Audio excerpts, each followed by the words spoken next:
Farhad Khan Punjab college of the लकीम से आपसे मुखातिब है। आज हमारा थर्ड लेक्चर होगा पीएस केमिस्ट्री, जो आपकी बुक है मैथमेटिक्स टू कैलकुलस, और आज हमारा टॉपिक है प्रॉपर्टीज ऑफ रियल नंबर। ठीक है, हम पहले basic properties of real number पढ़ते हैं। Let R be the set of real number. R हमारे पास कोई सेट ऑफ रियल नंबर है और एक्स वाई जी ये हमारे पास कोई से तीन एलिमेंट हैं जो कि हम सेट ऑफ रियल नंबर से ले रहे हैं। और बी द आर्बिट्ररी एलिमेंट्स, हमारे पास कोई से आर्बिट्ररी एलिमेंट्स हैं, यानी हमने कोई भी एलिमेंट इसमें से ले लिए सेट ऑफ आर में से। ठीक है, तो हम ये कंबाइन करेंगे एडिशन प्रॉपर्टी और मल्टीप्लिकेशन प्रॉपर्टी। तो सबसे पहले हमारे पास जो प्रॉपर्टी है player property with respect to addition, वो ये है कि अगर दो एलिमेंट x प्लस वाई इनको अगर हम ऐड करें तो हमारे पास क्या है कि वो सेट ऑफ आर से ही बिलोंग करेगा, और वो जो एलिमेंट हम ऐड करने के बाद हमें मिलेगा वो यूनिक एलिमेंट होगा। ठीक है, यूनिक एलिमेंट से क्या हो रहा कि अगर हम कोई भी दो एलिमेंट लेते हैं सेट ऑफ रियल नंबर में से, मैं 3 और 2 लेता हूं, अगर मैं इनको ऐड कर दूं तो हमारे पास 5 आएगा। अब ये 5 जो है वो यूनिक एलिमेंट है, यानी और एलिमेंट नहीं आ सकता, सिर्फ एक ही एलिमेंट आएगा आपके पास। तो वो एलिमेंट सेट ऑफ आर ही से वो कंटेन करेगा। ठीक है, किसी और सेट से वो नहीं कंटेन करेगा। अगर दो एलिमेंट आप रियल नंबर से ले रहे हैं, अगर आप उनको ऐड करेंगे तो वो सेट ऑफ रियल नंबर से बिलोंग करेगा। इसीलिए हम कह सकते हैं कि ये क्लियर प्रॉपर्टी है। ये है एडिशन के हवाले से। मल्टीप्लिकेशन के लिहाज से अगर देखें, अगर दो एलिमेंट को मल्टीप्लाई करेंगे तो वो सेट ऑफ आर से बिलोंग करेगा, और वो भी आपके पास यूनिक एलिमेंट होगा। यानी अगर आप कोई से दो एलिमेंट ले लें, मैं बिलफर्ज यहाँ 5 ले रहा हूं और 7 ले रहा हूं, अगर इन दोनों को मैं मल्टीप्लाई करूं तो 35 आएगा ना आपके पास। अब वो जो 35 है वो आपके पास सेट ऑफ रियल नंबर से बिलोंग करता है और वो यूनिक एलिमेंट भी है आपके पास। ठीक है, नेक्स्ट आपके पास जो प्रॉपर्टी है वो है एसोसिएटिव प्रॉपर्टी। अब अगर इसको देखा जाए विद रिस्पेक्ट टू एडिशन, वो ये है कि अगर x plus y into plus z is equal to x plus y plus z. अब देखिए, पहले ब्रैकेट हमारे पास पहले दो एलिमेंट ऊपर थी, फिर आखिरी दो एलिमेंट ऊपर है। ठीक है, तो इस तरह की जो प्रॉपर्टी होती है वो एसोसिएटिव प्रॉपर्टी, यानी a की एसोसिएशन पहले y के साथ होगी और यहाँ y की एसोसिएशन z के साथ होगी। यानी अगर आप x प्लस वाई को पहले ऐड करें फिर इसमें z ऐड कर दें, या y प्लस z पहले ऐड करें फिर इसमें x ऐड करेंगे, तो इक्वेशन पे कोई इफेक्ट नहीं पड़ेगा। यानी दोनों सूत्रों में आंसर जो है वो सेम ही रहेगा। इसी तरह अगर हम associative property with respect to multiplication का जिक्र करें, यानी x y को अगर हम पहले मल्टीप्लाई करें और फिर z से मल्टीप्लाई कर दें, या y z को पहले मल्टीप्लाई करें और फिर x से मल्टीप्लाई कर दें, तो फिर भी हमारे पास क्या है, इक्वेशन पे कोई इफेक्ट नहीं पड़ेगा। ठीक है, यानी पहले आपने एक्स वाई को ऊपर ब्रैकेट लगाई और फिर आपने वाई जी के ऊपर ब्रैकेट लगाई, तो दोनों सूत्र में आपके पास क्या है, आंसर सेम है। नेक्स्ट आपके पास है कम्यूटेटिव प्रॉपर्टी। अब इसको पहले देखते हैं with respect to addition. x plus y करें या y प्लस एक्स करें, दोनों सूत्रों में आपके पास क्या है, आंसर सेम रहेगा। कैसे?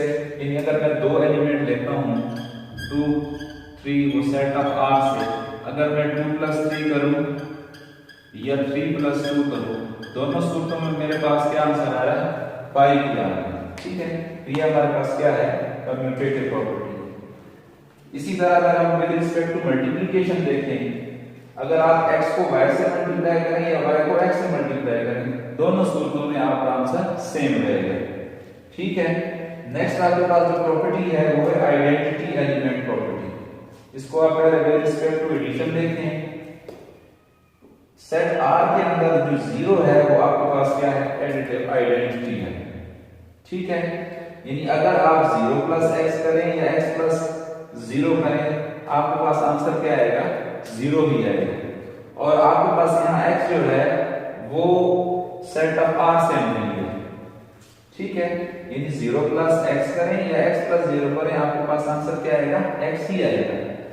ठीक है, इसी तरह identity element with respect to जो है मल्टीप्लिकेशन अगर हम देखें तो हमारे पास सेट आर के अंदर जो 1 है वो क्या है, आपके पास मल्टीप्लिकेटिव आइडेंटिटी है। ठीक है, अगर हम 1 को x से मल्टीप्लाई करें या x को 1 से मल्टीप्लाई करें तो उस दोनों सूत्रों में हमारे पास आंसर क्या आएगा, वो x ही आएगा। यानी हमने देखा कि 0 जो है वो एडिटिव आइडेंटिटी है और 1 क्या है, आपके पास मल्टीप्लिकेटिव आइडेंटिटी। ठीक है, फर्दर हम देखें, जब फर्दर हमारे पास प्रॉपर्टी जो है वो इनवर्स एलिमेंट की प्रॉपर्टी है, उसको हम पहले देखेंगे with respect to addition. In set R के अंदर for each element x belong to r, यानी सेट आर के अंदर हमारे पास हर एलिमेंट जो x है वो r से जो बिलोंग कर रहा है, there exist unique additive inverse, उसका एक यूनिक एडिटिव इनवर्स है। ठीक है, यानी आप x एलिमेंट जो है वो r से ले रहे हैं तो उसका जो है एडिटिव इनवर्स जो है वो यूनिक होगा आपके पास। ये नहीं है कि एक एलिमेंट के बहुत सारे आपके पास एडिटिव इनवर्स हो, यानी वो सिर्फ 1 एंड ओनली 1 ही होगा आपके पास। ठीक है, तो ये आपके पास क्या है, यानी आपने एक एलिमेंट लिया और फिर उसका एडिटिव इनवर्स लिया, वो यूनिक होगा। अगर फिर इन दोनों को आप अगर ऐड करेंगे, यानी x प्लस माइनस एक्स करेंगे या माइनस एक्स प्लस एक्स करेंगे तो आपके पास क्या आएगा, 0 आएगा। ठीक है, जब भी कोई एलिमेंट अगर विद रिस्पेक्ट टू एडिशन हम करते हैं, ठीक है, अगर उन दोनों को ऐड किया जाए, अगर आपके पास एडिटिव आइडेंटिटी आती है तो समझे वो एलिमेंट दूसरे एलिमेंट का क्या है, एडिटिव इनवर्स है। इसी तरह अगर मल्टीप्लिकेशन पे अगर हम देखें कि अगर सेट आर के अंदर आप कोई भी एलिमेंट ले रहे हैं x, ठीक है, तो इसका एक यूनिक एडिटिव मल्टीप्लिकेटिव इनवर्स होगा और वो क्या होगा, 1/x होगा। ठीक है, आपने क्या किया, एक एलिमेंट लिया जो कि r से बिलोंग करता है, उसका क्या होगा, मल्टीप्लिकेटिव इनवर्स जो मल्टीप्लिकेटिव इनवर्स होगा वो 1/x होगा, वो भी क्या होगा, यूनिक होगा आपके पास। ठीक है, वो इस तरह होगा कि अगर आप x मल्टीप्लाई 1/x करते हैं या 1/x मल्टीप्लाई x करते हैं तो आपके पास 1 आएगा। ठीक है, यानी आपके पास क्या बना, मल्टीप्लिकेटिव आइडेंटिटी बनी आपके पास। ठीक है, जैसे यहां मैंने कहा अगर आपने एडिशन के लिहाज से देखा, अगर आप यानी कोई एलिमेंट है उसका एडिटिव इनवर्स लिया तो आपके पास 0 आया। इसी तरह यहां अगर आप कोई एलिमेंट लेते हैं और फिर उसका इनवर्स लेते हैं, अगर आप उनको मल्टीप्लाई करते हैं तो आपके पास क्या आएगा, 1 आएगा, यानी मल्टीप्लिकेटिव आइडेंटिटी बनेगी आपके पास। ठीक है, तो ये हमारे पास इसकी टोटल 5 प्रॉपर्टीज थी, इसको हमने डिस्कस किया। फर्दर हमारे पास एक है कंबाइंड प्रॉपर्टी, यानी कंबाइंड प्रॉपर्टी इस तरह है कि उसमें मल्टीप्लिकेशन का भी जिक्र है, एडिशन का भी जिक्र है। ठीक है, अब उसमें से पहले जो प्रॉपर्टी है वो है x into y plus z is equal to x y plus x z, यानी x ने रिलेशन बनाया y के साथ भी और x ने रिलेशन बनाया z के साथ भी। ठीक है, अगर ये एलिमेंट आपके लेफ्ट साइड पे होगा तो हम इसको क्या कहेंगे, ये लेफ्ट डिस्ट्रीब्यूटिव लॉ है। ठीक है, फर्दर अगर यूं हो x प्लस वाई इंटू जी हो, x जो है वो z के साथ रिलेशन करेगा और y जो है वो z के साथ। तो अब ये आप देखें, ये जो एलिमेंट है आपके पास क्या है, वो राइट साइड पे है, तो इसको हम क्या कहेंगे, आपके पास लेफ्ट डिस्ट्रीब्यूटिव लॉ है। ठीक है, अब एक एग्जांपल से हम इन सब प्रॉपर्टी को जरा जस्टिफाई करेंगे। अब पहली जो आपके पास एग्जांपल है वो है 7x इंटू वाई, ठीक है, इज इक्वल टू 7xy। अब यहाँ हम देखें हमारे पास कौन सी प्रॉपर्टी यूज हुई है। यहाँ हमारे पास एसोसिएटिव प्रॉपर्टी है। कैसे कि पहले हमारे पास इन दोनों एलिमेंट के ऊपर ब्रैकेट थी और इक्वेशन के दूसरी साइड पे अब हमारे पास कौन सी है, इन दोनों एलिमेंट पे ब्रैकेट है। यानी पहले 7 की एसोसिएशन x से हुई, अब यहाँ क्या है, x की एसोसिएशन y के साथ हुई। इसी तरह हम इसको कह सकते हैं कि आपके पास एसोसिएटिव प्रॉपर्टी है, क्योंकि एलिमेंट आपस में मल्टीप्लाई हो रहे हैं तो इसको हम कह सकते हैं कि ये अंडर मल्टीप्लिकेशन है। ठीक है। दूसरी एग्जांपल जो आपके पास है, a into b plus c is equal to b plus c into a। अब यहाँ हम देखें, यहाँ हमारे पास कम्यूटेटिव लॉ जो है वो होल्ड हुआ है।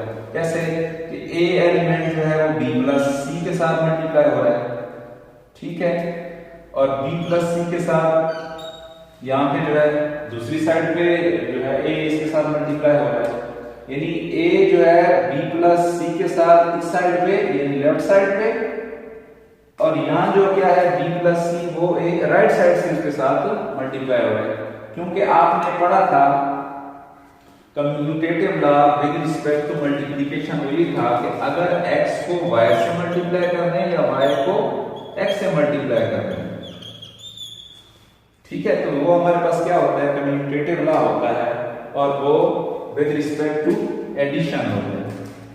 ठीक है। थर्ड एग्जांपल अगर हम देखें, 2x plus 3y plus 5y। ठीक है। अब यहां जरा देखें कि 2x plus 3y, अब यहां एसोसिएशन 2x की 3y से हो रही है, और यहां देखें 3y की 5y से हो रही है। ठीक है। और यहां प्लस भी इन्वॉल्व है, तो हम कह सकते हैं कि ये एसोसिएटिव प्रॉपर्टी है विद अंडर एडिशन। ठीक है।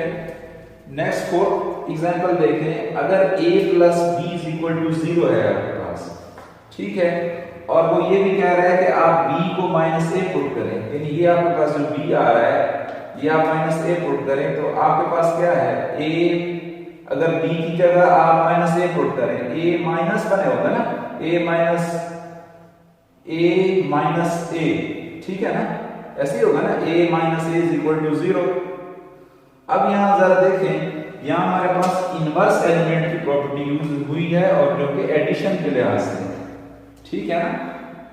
जैसे हमने यहां डेफिनेशन में देखा, सॉरी प्रॉपर्टी के अंदर जब हम इसको डिस्कस कर रहे थे कि अगर आपके पास दो एलिमेंट हैं, सॉरी एक एलिमेंट अगर आप ले रहे हैं x बिलोंग टू r, तो उसका क्या है, एडिटिव इनवर्स उस वक्त होगा जब उन दोनों को आप, ठीक है ना, उन दोनों को अगर आप ऐड करते हैं तो आपके पास आंसर क्या आता है, 0 आता है। ठीक है ना।